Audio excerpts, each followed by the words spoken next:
તો રાજકોટ મનપાની સ્ટેન્ડિંગ કમિટીની છેલ્લી બેઠક મળી। સ્ટેન્ડિંગ કમિટીની બેઠકમાં કુલ 115 દરખાસ્તો મૂકવામાં આવી। બેઠકમાં 470 કરોડથી વધુના વિકાસ કામોને બહાલી અપાઈ છે।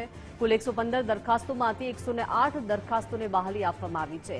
90 કરોડથી વધુના કામો અટકાવી દેવામાં આવ્યા હોવાનું ચેરમેને જણાવ્યું છે। વધારાનો ખર્ચ થતો તે માટે કામો અટકાવી દેવાયા છે। રસ્તા, લાઇબ્રેરી, સ્પોર્ટ્સ સંકુલ સહિતના કામો અમારા માટે વિકાસના કામો હોવાની વાત ચેરમેને કરી।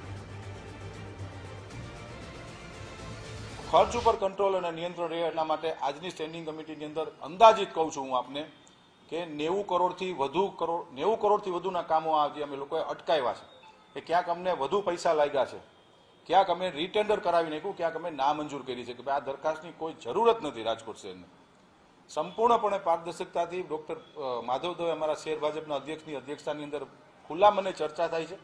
1 કલાક સુધી અમારી પરંપરા મુજબ સ્ટેન્ડિંગ કમિટીમાં સંકલન બેઠક થાય છે।